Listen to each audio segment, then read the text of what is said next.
আমরা যে সেলটা পেয়েছিলাম সেটা হচ্ছে প্রোক্যারিওটিক সেল। বাট ধীরে ধীরে ধীরে ধীরে ইভলিউশন হতে হতে এই যে ইউক্যারিওটিক সেল, যেটাকে আজকের ডেটে আমরা আদর্শ বলি, আদর্শ কোষ বলি, সেইটা হতে কি হয়েছিল, সময় লেগেছিল।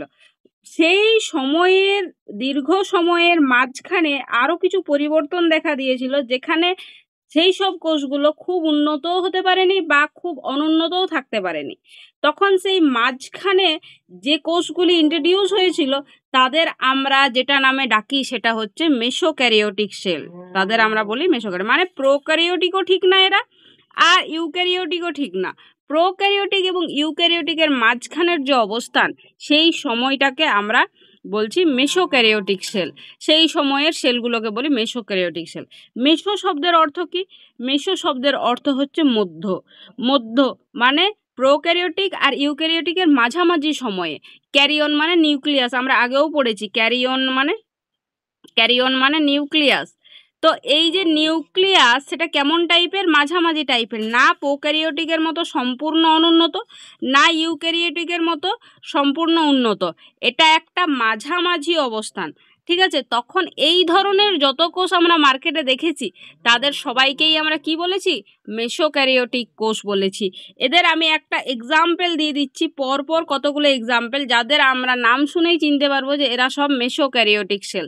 যেমন প্রথম এক্সাম্পল হচ্ছে পেরিডিনিয়াম। ঠিক আছে, প্রথম এক্সাম্পল হচ্ছে পেরিডিনিয়াম। ঠিক আছে, ডিনিয়াম। আচ্ছা, তারপরের এক্সাম্পল হচ্ছে জিমনোডিনিয়াম। তারপরের এক্সাম্পল হচ্ছে জিমনোডিনিয়াম। এই এক্সাম্পলগুলো মনে রাখার প্রয়োজন আছে শুধুমাত্র এই জন্যই, যাতে এক্সাম্পল দিয়ে আমরা আইডেন্টিফাই করতে পারি। কেন কি, আমরা যত সেল চিনি তাদের আইদার আমরা প্রোক্যারিওটিক চিনি অর আমরা ইউক্যারিওটিক চিনি, তার জন্য শুধুমাত্র আইডেন্টিফাইয়ের জন্য।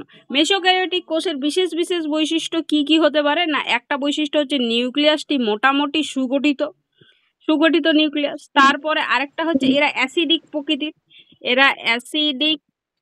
প্রকৃতির হয়ে থাকে। এদের রাইবোজোম 80S টাইপের, ঠিক আছে। আচ্ছা, এদের পর্দা ঘেরা কোষ অঙ্গাণু থাকে, যেমন হচ্ছে ক্লোরোপ্লাস্ট। ঠিক আছে, তার মানে উন্নত হয়েছে অনেকটা, ক্লোরোপ্লাস্ট এদের থাকে। ঠিক আছে, আর এদের কোষ বিভাজনটি হচ্ছে অ্যামাইটোটিক কোষ বিভাজন। এই যে বৈশিষ্ট্যগুলো বললাম তার মধ্যে অ্যামাইটোটিক যে কোষ বিভাজনের বৈশিষ্ট্য সেটা প্রোক্যারিওটিকের বৈশিষ্ট্য, বাকি মোটামুটি 80S রাইবোজোম ইত্যাদি এগুলো সব ইউক্যারিওটিকের।